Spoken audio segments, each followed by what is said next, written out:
एक दुर्लभ और अनोखी घटना में एक हमिंग बर्ड को भाग्यशाली माना जा रहा है, जिसका वीडियो सोशल मीडिया पर तेजी से वायरल हो रहा है। इस छोटे से पक्षी ने अपने तेज पंखों और फुर्तीले उड़ान कौशल से खुद को एक खतरनाक स्थिति से बचा लिया।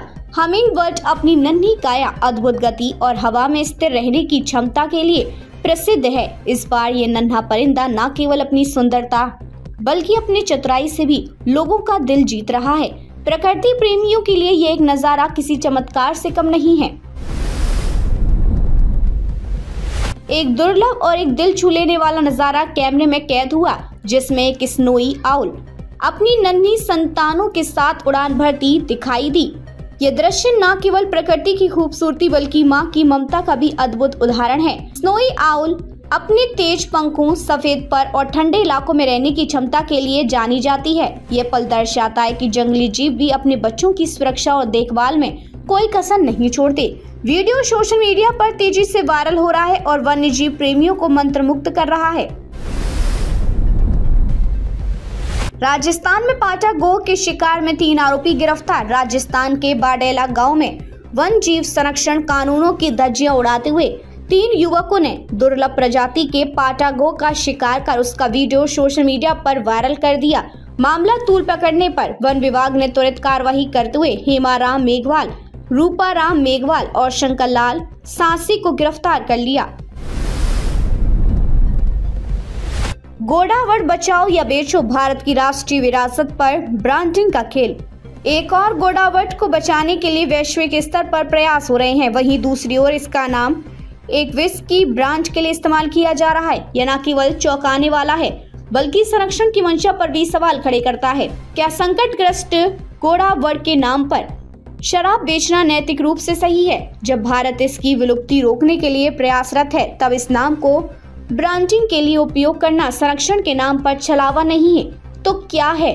गोडावड़ बचाओ या बेचो, अब सवाल ये है। प्रधानमंत्री नरेंद्र मोदी ने मन की बात में भारत की समृद्ध वन्यजीव विविधता के संरक्षण और उसके महत्व पर प्रकाश डाला। उन्होंने देशवासियों से जंगलों और वन्यजीवों को बचाने की अपील करते हुए कहा कि जैव विविधता हमारी सांस्कृतिक विरासत का अहम हिस्सा है। भारत में बाघ, गोडावड़, गेंडों से लेकर हिम तेंदुए तक दुर्लभ प्रजातियों की सुरक्षा के लिए कई प्रयास किए जा रहे हैं, लेकिन ये जिम्मेदारी सिर्फ सरकार की नहीं बल्कि हर नागरिक को इसमें योगदान देना होगा। आइए वन्यजीवों को बचाएं और प्रकृति से अपने संबंध को मजबूत करें। साथियों, क्या आप जानते हैं कि Asiatic lion, Angul, pygmy hogs और लायन टेल मैकाक, इसमें क्या समानता है? इसका जवाब है कि ये सब दुनिया में कहीं और नहीं पाए जाते हैं, केवल हमारे देश में ही पाए जाते हैं। वाकई हमारे यहाँ सारस क्रेन अपनी आजन्म साथी निष्ठा के लिए जाने जाते हैं। ये पक्षी जीवन भर अपने साथी के साथ रहते हैं और उनके बीच का गहरा जुड़ाव उनके संवाद में झलकता है। जब एक सारस पुकारता है तो उसका साथी उसी भाव से जवाब देता है, मानो उनका रिश्ता शब्दों से परे सिर्फ भावनाओं पर टिका हो। भारत में सारस क्रेन प्रेम और समर्पण का जीवंत उदाहरण है, लेकिन घटते प्राकृतिक आवास और जलाशयों की कमी से इनकी संख्या घट रही है।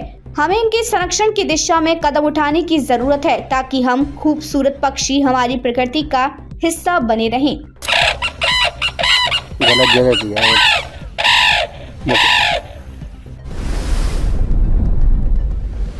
रणथंभौर की बाघिन आरटी 2303 2 शावकों संकेत। रणथंभौर टाइगर रिजर्व के करौली क्षेत्र में बाघिन आरटी 2303 को 19 फरवरी को 2 शावकों के साथ खेला गया। यह करौली में बाघों की बढ़ती आबादी का संकेत है, जिससे रणथंभौर के मुख्य क्षेत्र का भार कम होगा। करौली अब बाघों के नए बसेरे के रूप में उभर रहा है, जो वन्य जीव संरक्षण के लिए बड़ी सफलता मानी जा रही है। बिजली महादेव, हिमालय की गोद में अद्भुत आस्था और वन्य जीवों का संगम। हिमाचल प्रदेश के कुल्लू जिले में स्थित बिजली महादेव मंदिर आस्था और प्रकृति प्रेमियों के लिए एक अनोखा स्थल है। ग्रेट हिमालयन नेशनल पार्क से सटे इस क्षेत्र तक कुल्लू से नगर गांव के रास्ते जाया जाता है। यहाँ के घने जंगलों में तेंदुआ, भालू, उड़न, गिलहरी और मोलान पक्षी समेत कई दुर्लभ वन्यजीव पाए जाते हैं। प्रकृति की गोद में बसे इस मंदिर का धार्मिक और प्राकृतिक महत्व से श्रद्धालुओं और पर्यटकों के लिए आकर्षण का केंद्र बनाता है। बढ़ता तापमान और जलवायु परिवर्तन का खतरा। BCG की रिपोर्ट के अनुसार आने वाले 5 वर्षों में कृषि और आवास ऋण के 30% पोर्टफोलियो पर डिफॉल्ट का खतरा बढ़ सकता है। जलवायु परिवर्तन और तापमान वृद्धि से किसानों और गृह स्वामियों की वित्तीय स्थिरता प्रभावित होगी, जिससे अर्थव्यवस्था पर भी असर पड़ेगा। जैसलमेर में दुर्लभ सिंध वुडपेकर की दुर्लभ साइटिंग। वन्यजीव प्रेमी राधेश्याम पेमानी ने जैसलमेर में सिंध वुडपेकर को अपने कैमरे में कैद किया, जो भारत में बेहद दुर्लभ मानी जाती है। फरवरी 2025 में खींची गई इस तस्वीर ने पक्षी प्रेमियों में उत्सुकता जगा दी है, क्योंकि ये प्रजाति आमतौर पर पाकिस्तान में पाई जाती है। जैसलमेर का यह क्षेत्र पक्षी वैज्ञानिकों के लिए शोध और संरक्षण का नया केंद्र बन सकता है।